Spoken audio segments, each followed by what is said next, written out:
Gary, facing the Giants this week, we talk about not room for a lot of errors. Right. What are some of the key things offensively that Yeah. you know that you all have to concentrate on Yeah. facing a team like the Giants with that defense? Definitely. I think they play a very aggressive style defense. As the receivers, we know that we're going to get a possibly more man coverage than we've gotten all season, and we have to be prepared for that, and I think we will.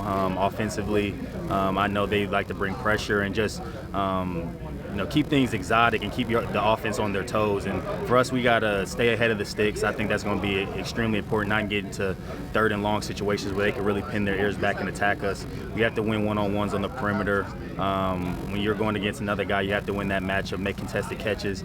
And I think scoring in the red zone points at a premium is going to be huge, especially against a defense like this, but also in these division-type games. Like, scoring is really, really hard.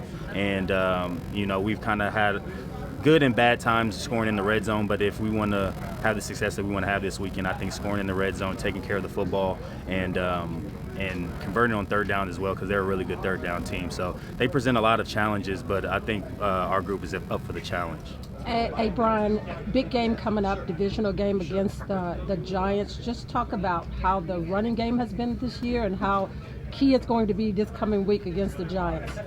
Well, I think the running game has been very effective in our offense, this year, and I think we should continue to just focus on, what's gotten us here, and that's being physical, on the offensive line, just up front.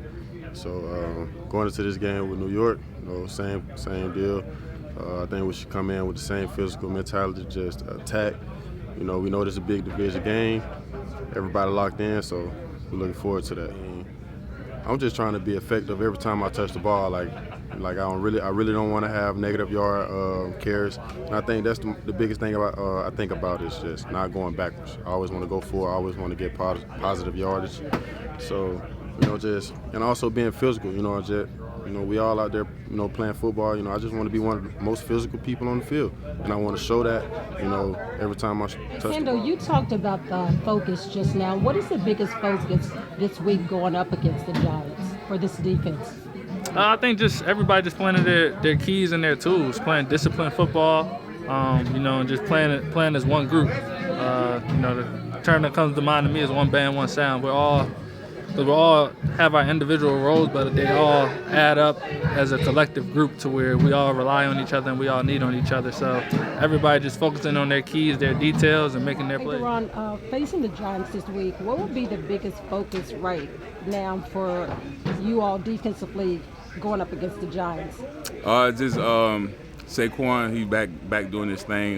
He running a pretty good runner. So if we can stop their run game, make them one-dimensional, make them throw the ball, so we can get out there and hunt up front, I feel like we'll have a good chance to come out with a win. I've kind of alluded to it a couple times. Nate does a great job. Katzer, our special teams coordinator, just kind of giving us a standard to reach to, and then Tress is one of the best in the business. So for me to just kind of be behind him in our special teams, our small little group, and just learn from him and see how he operates on a day-to-day. I'm lucky for the opportunities I got, and I was able to obviously have success with them.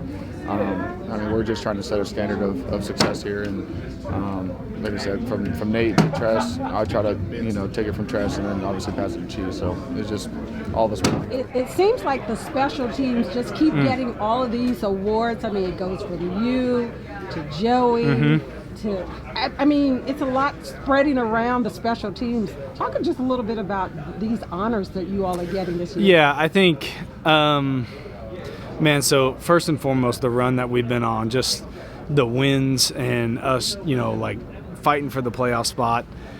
It is an honor to be acknowledged in the middle of that run for things you do on the field. And Joey has been striking the ball really well for a long time. We just didn't have a whole lot of field goal opportunities early in the season. And man, he has sure been striping the ball well. So I know that is what makes it even more special for him and I. And now we're working on Cheese. We got to find a way to get Cheese for maybe month of December. Long snapper, special teams player of the month, get him to force a couple fumbles, things like that. We'll see. So how you it can goes. have the sandwich, right? Yes. The bread, the 2 slices. Yep. and the cheese. In the middle. I see what you did there. Yeah, see what you did there. I think Joey would definitely have to be the meat. You know, he's pretty swole. He's pretty rocked up. I'll be the bread. I'm kind of chill. I enjoy my carbohydrate snacks anyways, but then it's a no-brainer on the cheese. So, yeah, I like that, the sandwich. Now, you've been here before as far as this. Going down the stretch against these games, divisional games, you got the Giants back-to-back in between that break and everything. And special teams, when you look across the board, has been so key in these wins for this football team right now. Yeah, Coach Nate Katzer always, at the beginning of every year and then throughout the year, he always tells us to create positive momentum plays on special teams and to play winning special teams. You don't know how many kickoff returns you're going to get. You don't know how many field goal opportunities you're going to get. You don't know how many punts we're going to have. But when we are out there making that one count, and man, what Coach has done with us and our identity, the guys on the team, and hopefully this momentum that we can keep going, we're just honored to be part of that for sure. You talked about identity, and you've been here through a lot of special teams. Would you say that this was by far one of the best that you've had since you've been here? Because the coverage team, solid on both sides. Yeah. I think that we had these opportunities early in the season where, I mean, they got really good players on the other side too. And so I think that whenever we had these big moments in these games early in the year, that we were affecting plays, even a couple of the games where we didn't even come out with the win, but we had made a couple big plays on special teams, and then we just started to expect it out of ourselves. Then it just became this fun momentum. Guys, like, for lack of a better term, just foaming at the mouth to get out there and make a play.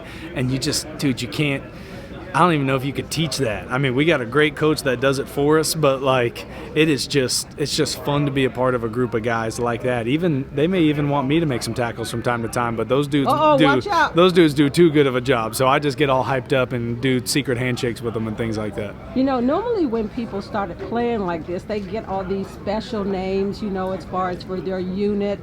The special teams have any special names for you all yet? Well, you know, for our punt team for 2022, we do have our, you know, GSNLS, which is the gang stuff, no lame stuff, from Percy Butler, a rookie, but solidified by Jeremy Reeves. And I think with that, obviously the guys on the punt team, they're playing all the other special teams too, but it was just a little bit of that momentum and a little bit of that juice, a little bit of that fire, and I think that that's what's been fun to be a part of.